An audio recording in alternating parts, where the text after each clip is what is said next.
वैसे तो विज्ञान और आधुनिकता ने पूरी दुनिया को चारों ओर से घेर लिया है, लेकिन अगर आधुनिकता को कहीं से चुनौती मिली है तो वह केवल भारत के लोगों द्वारा। भारत के लोगों में अपनी संस्कृति के प्रति असीम श्रद्धा है। नमस्कार, आप देख रहे हैं पल पल इंडिया न्यूज। मैं प्रखर आप सभी का स्वागत करता हूं। और देखिए, इस वक्त मैं भेड़ाघाट के पहले खड़ा हुआ हूं और दमोह के जबेरा जिले के चंडी चोपड़ा जो तहसील है वहां से जो यात्रा निकली थी, दंडवत मां नर्मदा की आस्था के लिए जो यात्रा निकली थी, वो अभी जबलपुर के भेड़ाघाट के पहले यहाँ पर पहुंच चुकी है। आप देख सकते हैं मेरे पीछे यात्रा किस तरह से श्रद्धालु अपनी भक्ति के साथ में, भक्ति के रंग में रंग के मां नर्मदा के आशीष को प्राप्त कर रहे हैं और लगातार दंडवत होते हुए माताएं और मातृ शक्तियां आगे बढ़ती जा रही हैं। हमारे साथ में यात्रा को संपन्न कराने के लिए और यात्रा के बीच जो दिक्कतें आई हैं, जो परेशानियां आई हैं, क्योंकि ठंड का भी शुरू हो गई है, ठंड भी, तो आइए उनसे भी बात हुई, उनसे भी चर्चा करेंगे। यात्रा के दौरान जितने भी श्रद्धालु साथ में थे, उनके साथ में सरदार सिंह जी भी थे। अभी हमारे साथ जुड़े हैं सरदार सिंह जी। ये यात्रा जबेरा की तहसील चंडी गांव से शुरू हुई, तब से लेकर यहाँ तक का सफर जो रहा है, क्या दिक्कतें आपने झेली? क्योंकि ठंड भी आ रही है, तो क्या कैसा सफर रहा? हमारा सफर बहुत यानी बढ़िया रहा है। हम लोग गांव से चले हैं जबेरा में, शंकर जी के मंदिर के यहाँ रुके रात। वहाँ से चले, फिर वहाँ आके श्रद्धा आश्रम में यानी कटंगी में रुके। वहाँ से चले आए, फिर केमूरी माता मंदिर में रुके। बहुत सुंदर सफर रहा हम लोगों का। वहाँ से निकले, फिर पाटन के पास धनेटा में रहे।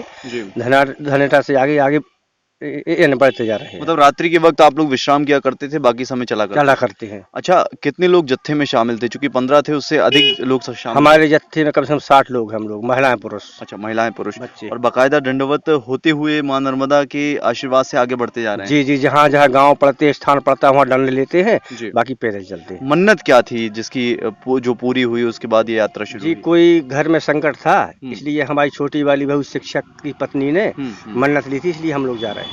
जी, अभी ये यात्रा, ये दंडवत जो मां नर्मदा के आशीष से, उनकी श्रद्धा भक्ति से यात्रा चल रही है, उसे सरस्वती घाट में समापन करेंगे।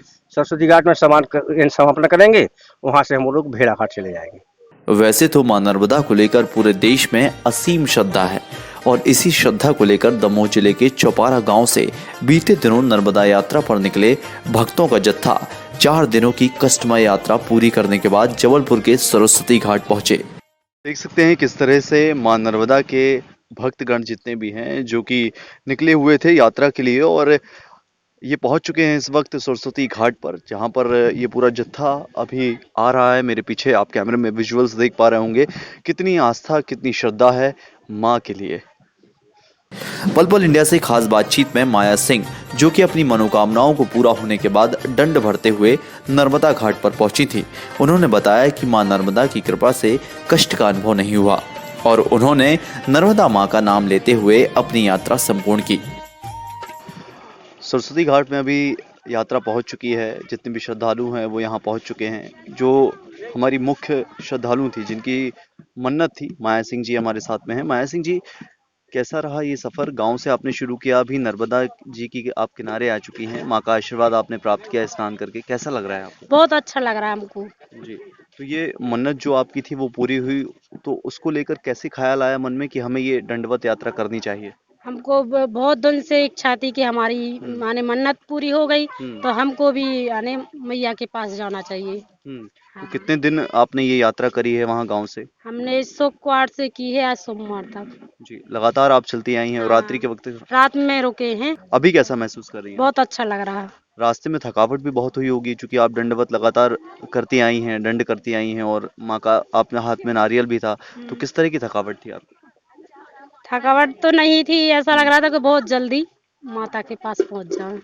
मतलब श्रद्धा मन में थी और पहुंचना था जल्द से जल्द माँ के पास में। हाँ। चलिए, बहुत बहुत शुक्रिया आपका हमसे जुड़ने के लिए। तो देखा आपने किस तरह की श्रद्धा भक्ति यहाँ के लोगों के अंदर में है, जो बहुत कम देखने मिलती है। आधुनिकता की ओर हम इतने ज़्यादा आगे बढ़ते जा रहे हैं कि कहीं ना कहीं हम अपनी आस्थाओं को, अपनी श्रद्धा को भूलते जा रहे हैं।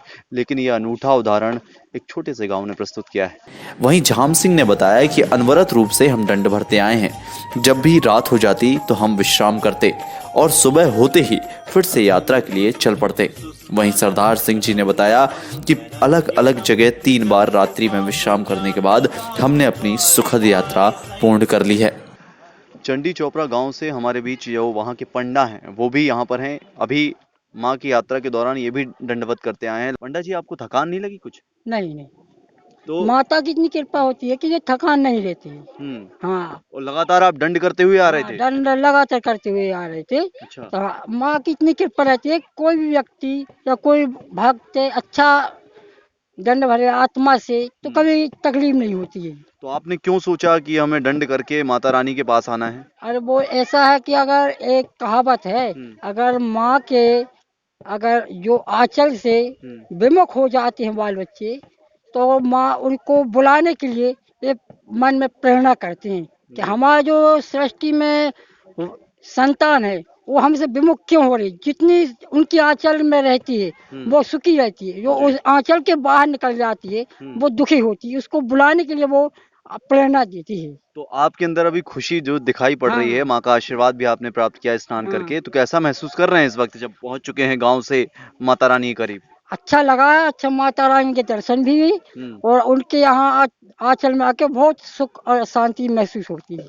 नमस्कार, आप देख रहे हैं पल पल इंडिया न्यूज। कैमरामैन अभिनव तिवारी के साथ मैं प्रखर पांडे। ब्यूरो रिपोर्ट, टीम पल पल इंडिया।